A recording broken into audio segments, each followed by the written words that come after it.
14-15 yoshli sportchilarimiz, o'smirlarimiz 57 kg vazn toifasida Toshkent shahar birinchiligida final jangida ekstra raundda jangni davom ettirishadi. Yaxshi boshladi ekstra raundni qizil burchak vakili. Kechirasiz, ko'k burchak vakili. Kiyimlariga ahamiyat bermaymiz, qo'lqoplaridan kelib chiqamiz. Oyoqdagi og'rituvchi usulni qo'lga kechirasiz, amalga oshirishga harakat qilyapti. Kontrakt tim vakili oyog'ini tortmoqchi, qayirmoqchi harakat qilyapti. Hozir Sotvoldiyev ham unga javob tarzida harakat qilmoqchi edi-ku, lekin oyog'ini olib qo'ydi. Va yana tik turgan holatda jang davom ettiriladigan bo'ldi.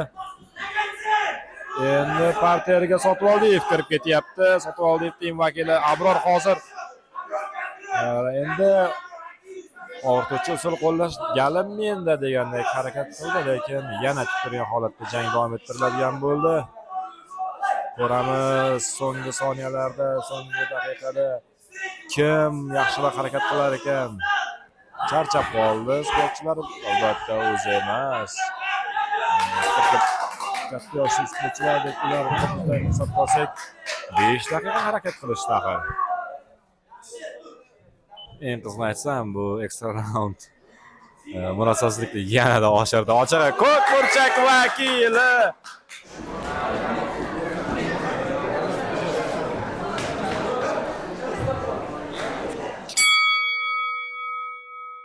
Kentoriga qarshi.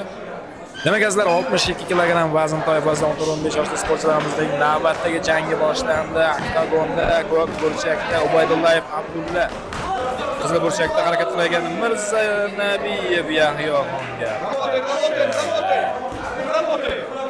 keskin harakatlar bo'ldi, ko'rdingiz. Bunday vaziyatlar ko'p bo'ldi. Bu janglarda ham davom ettiramiz. Harakat zarbalari va takedown yozildi menimcha.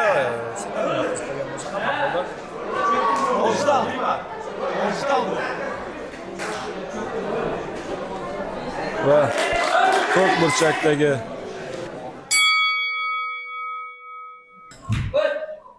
MMA bo'yicha Toshkent shahar birinchiligi chempionatidagi ishtirokchilarimizning ilk zarbalarini ko'rdik hozir mana. Parterga o'tib olishdi.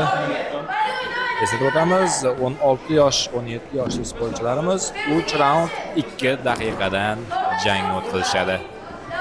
Reglamentga ko'ra shunday. Boshqa qoidalar ko'pchilik qoidalar o'zgarishsiz qolgan, ya'ni boshqa zarar berish mumkin emas, tirsak bilan zarar berish ham mumkin emas. Albatta, yotgan holatda zarbalar yo'llash mumkin emas va boshqa mumkin emas qoidalarni referent sportchilarga tushuntirib o'tdi. Menimcha siz ham ekranlaringizda ko'rdingiz. Va hozir mana korpusga oyoqda, endi esa qo'lda zarbalar almashinuvi bo'ldi. Burchak vakili ta'qib qilyapti, burchak vakili esa yaxshigina himoyalanyapti. Burchakda Ahmadaliyev Feruzbek, Oqtepa tim vakili, burchakda esa Usmonov Shohruz, Piskent klubi a'zosi. Parterda hozir bo'g'yapti va taslim bo'ldi. Burchak vakili bo'g'ish usuli bilan qizil burchakda harakat qilgan Usmonov Shohruz g'alabani ilib ketyapti. Bo'g'ish usuli Usmonov Shohruz Piskent klubi a'zosi, 16 va 17 yoshlar o'rtas tim vakili burchakda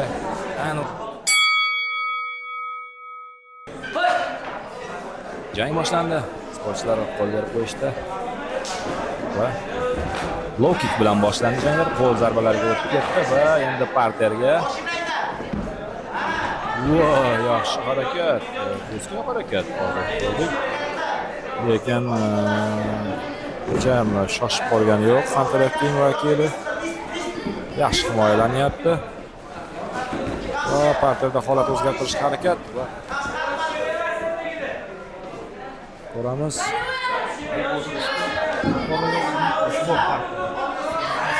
16-17 yoshlar o'rtasida bir narsani hisobga olish kerak. Bundan yoshroq sportchilarga nisbatan farqi, yana bir farqi, yotgan holatda tana qismiga zarbalar yo'llash mumkin. Yaxshi, bu jangdan yanada keskin tus olishiga sabab bo'lmoqda. Parterda shunchaki og'irtuvchi yoki bo'g'uvchi usullar emas, zarbalarni ham ko'rishimiz mumkin. Quyida ba'zilarini ko'rdik birinchi soniya avval.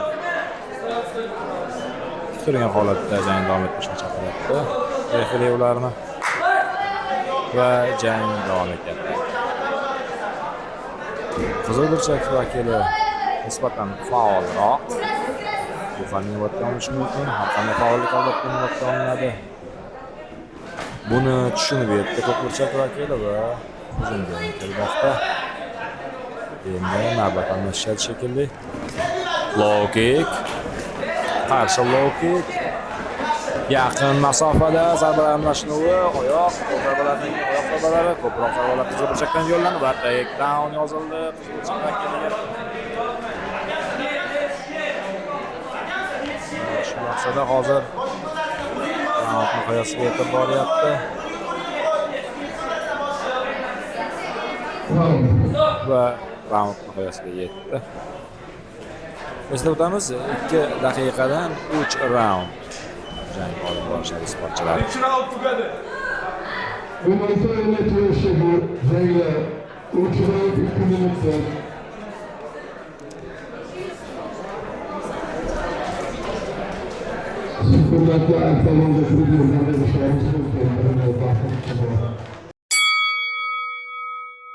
Kerakli maslahatlar berildi va ikkinchi raundga ham start berildi. Low kick bilan boshladi Hunter Team vakili. Ko'k burchak faollashishi kerak, chunki birinchi raundda qizil burchak faolroq bo'lganini ko'rgandik. Yaxshi boshladi. Hozirgi raundda esa qizil burchak vakili shoshmayapti. Mana bunday takedownlarga va mana shunday zarbalarga harakat qilyapti. Endi esa og'rituvchi usul, bo'g'uvchi usulga aylanib ketdi hozir. Bo'g'yapti. Chiqib ketdi. Hunter Team vakili hozir. Va hozir Jafar Team vakili noqulayroq vaziyatga tushib qoldi. Abrorbek esa hujumni davom ettiryapti shu o'rinda.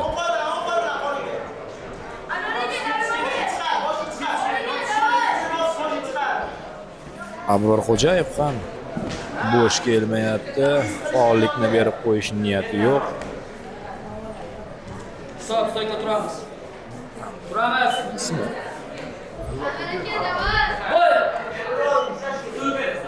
Abror Xo'jayev, Anvar Xo'jayev qizil burchakda harakat qilyapti va hozir mana endi o'tkazilgan zarbadan keyin darhol hujumga o'tib ketdi. Aynan u Anvar Xo'jayev ham bitta takedown urdi. Hozir Abrorbek Abdullayev bo'ynini ushlab oldi. Bo'g'uvchi usulni amalga oshiryapti. Anvar Xo'jayev chiqib keta olarmikin? Chiqib keta olmasligi mumkin, ammo harakatlar aktiv. Bor imkon hozir Anvar Xo'jayevda. Abrorbek ham o'z imkoniyatini berib qo'yish niyati yo'q. Bo'g'yapti. Agar bu birinchi raund bo'lganda, birinchi usul to'liq yakunlangan bo'lardi. Hozir birinchi raund bo'lmagan hisob rosa charchoq ham so'zini aytyapti bu yerda. Ko'rib turibmiz va menimcha hozir degan holatga chiqarsa kerak deganmi, shu yerda bu raund ham nihoyasiga yetdi. Va 3-raund sari yo'l davom etyapti. Menimcha hammasi aralash bo'lsa kerak. Jang boshlandi. Low kick bilan boshladi Abrorbek va Anvar Xo'ja kurashga kirib ketyapti. Takedown Anvar Xo'ja hisobiga. Bu raqibni parterga olib o'tdi. Hozir Abrorbek noqulayroq vaziyatda turibdi. Vaziyatni o'nglashga harakat qilyapti. Oyog'ini berib qo'yish mumkin. Yo'q, bunday bo'lmadi. Qulayroq vaziyatga o'tib oldi Abrorbek. Anvar Xo'ja noqulay holatda qolib ketdi hozir. Uramiz qanday qilib chiqib ketdi. Endi hujum qilayotgan paytda Abrorbek yana uning ortiga o'tib oldi. Yana bitta yiqish yozildi. Bo'g'adimi yoki zarbalar? Zarba berishni tanladi Abrorbek. 3-chi raundda undan bunday faollikni ochig'i men ham kutmagandim, chunki Anvarxo'ja nisbatan charchamagandek ko'ringan edi. Lekin vaziyatlar ko'rib turibsiz. Anvarxo'jaga nisbatan noqulay tus olyapti. Noqulay holatlarda qolib ketyapti Anvarxo'ja. Albatta charchab qoldi shekilli ushladi. Bo'g'ish usuli ko'ramiz, qanday kuch yetarmikan. Nafaslar, kardio, kuch, mushaklar barchasi hozir diqqatimiz markazida. Ko'ramiz. Taslim bo'lish niyati yo'q. Lekin hozir kutilgan holatda jang davom ettiriladigan bo'ldi.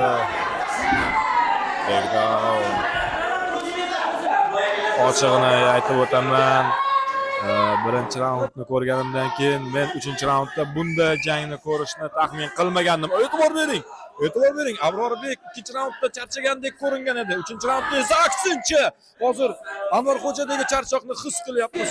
Hozir ko'ramiz, oqibati nima bo'lar ekan. Bo'g'uvchi usulni hozir amalga oshiradimi yoki og'irtuvchi usulni. Oyog'ini ushlab oldi Anvarxo'ja Abrorbek. Hozir va 3-raund nihoyasi. Hakamlar qarorini kutamiz. Birinchi raund hozirgacha. Ikkinchi raund 1. Uchinchi raund 8-0 hisob bilan 8 hisob bilan bo'lib Xalquraevning o'zburchak Dima Sindikov jangni boshlab bergan sportchilarni biz ham tanishtirib o'tishimiz kerak. Ko'k burchakda Jo'rayev Abdulfayz Simma sport klubi a'zosi, qizil burchakda Ahmamatov Muhammad Ayub Team vakili. Hozir aynan shu Ayub Team vakilini bo'ynini ushlab olgan Abdulfayz hozir bu bo'g'ish usulini yakunlab qo'yishi mumkin. Holatni o'zgartirib oldi bir amallar. Muhammad bo'g'ish usuli esa hamon davom etmoqda va bu usma chiqish uchun bor kuchi bilan biqinlariga, bel qismiga zarbalar yo'llayapti Muhammad, ammo qo'yib yuborish niyati yo'q. Abdulfayzning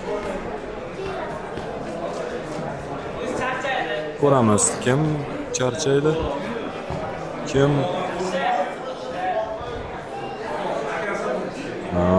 hozir referiga ishora qilyapti. Abdulfayz qarilyapti degandek so'zni eshitgandek bo'ldim, lekin mana bu qo'ldagi zarbalardan xulosalanamizki, Muhammad hali taslim bo'lish niyati yo'q. Hozir ko'ramiz, bu juda ham odamni o'ylantiradigan vaziyatga hozir tushib qolishdi. Biri tinmay zarba beryapti. Aynan o'sha zarbalarni bloklash yoki qochish niyati yo'q. Ko'p sportchining va imkon bo'ynini chiqarib oldi Muhammad Buramallar. Ko'p kuch sarfladi, ko'p nafas yo'qotdi. Ancha kardioni ishlab to'g'ri keldi. Ya'ni yuklab bo'ldi kardiosiga. Ahvolda endi ularga vaziyatda qoldi Muhammad. Ayub Team vakili, Simma sport vakili esa endi himoyalanish kerak. Noqulay vaziyatda qolib ketdi. Bitta o'yinchini amalga oshiraman deganda raund yakuniga e'lon qildi. Eslatib o'tamiz. 56,7 kilogramm vazn toifasida janglar davom etilyapti. 16-17 yoshli o'smirlar hozir harakat qilishyapti. Nafasdagi vaqt nihoyasiga yetdi va ikkinchi raundga start berildi. Sportchilar ko'rishib qo'yishdi va oyoq zarbasi bilan boshladi. Hozir qizil burchak vakili ko'ramiz. Oyoq zarbasi qiluvchi harakatmi yoki chalg'ituvchi harakatmi? Bundan keyingi harakatlardan kelib chiqadi. Ya'ni natijadan kelib chiqib biz baholaymiz deydi-ku. Qulay vaziyatga o'tib oldi hozir. Abdulfayz Simma klub vakili. Muhammad esa aylanib olishga harakat qilyapti. aylandi. Amalladi. Endi qulay vaziyatga o'zi o'tib olyapti. Parterda Muhammad nisbatan aktivlashib ketdi hozir. Endi bu yog'i yana o'sha kim yaxshiroq tayyorgarlik ko'rgan, kimning kardiosi yaxshiroq, kimning mushaklari chidamliroqligiga bog'liq. Albatta IQni ham jang o'tkazish, aql bilan jang o'tkazishni ham harakat qilish kerak. Uchburchak usulini qo'llamoqchi Abdulfayz.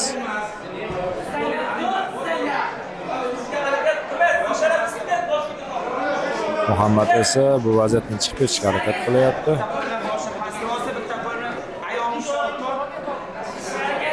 Ko'ramiz.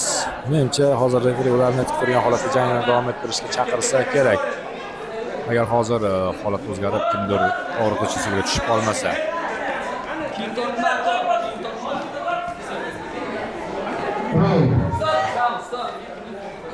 Raund nihoyasiga yetdi. Yana bir daqiqalik tanaffus. Ko'rsatmalar. Sizga ko'proq turgan holatda zarbalar yo'llovchilar yoqadi, parterda olqishlar qo'llab harakat qilganlarni jang uslubini aqlliroq va foydaliroq, samaraliroq deb hisoblaysizmi? Yaxshi zarbalar yo'llandi hozir Lopik. Yana chaqiryapti Lopikka Abdulfayz raqibni. Muhammad esa aksincha kurash usuliga kirishib ketdi. Endi ular parterda davom ettirishadi.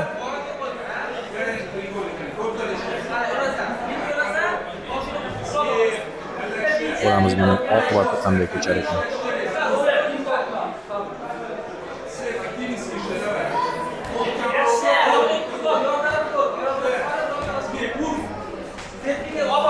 Ko'ramiz uning oqibati.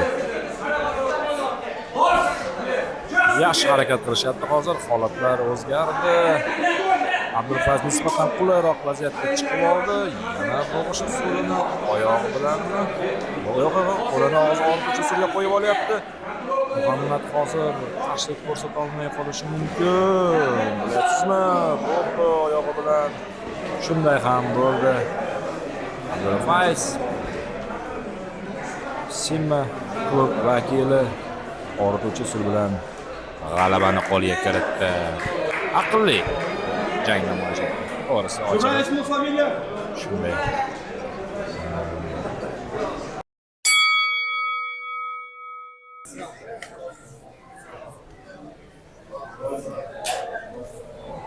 o'n 16-17 yoshli sportchilar hozir oktagonda harakat qilishyapti. 61-2 kilogramm vazn toifasida.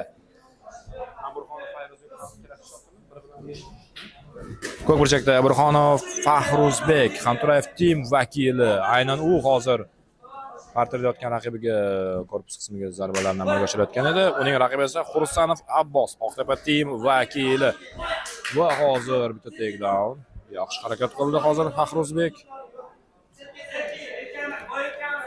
Abbos esa hozir bundan yomon vaziyatga tushib qolish niyati yo'q. Shuning uchun mahkam ushlab olyapti. Balkim ortuvchi usulga harakat qilar, chunki Xamturayev Team vakili bazasida kurash bor. Albatta Oqtepa Team vakilida ham kurash bor. Bu o'z so'zini aytmay qo'ymayapti. Bo'ynini ushlab oldi raqibining. Hozir Fahruzbek bo'yinni qo'yib olishni yo'q. Hozir qiyin vaziyat. Ko'ramiz. Ishora qildi hozir Abbos, hammasi joyida deb.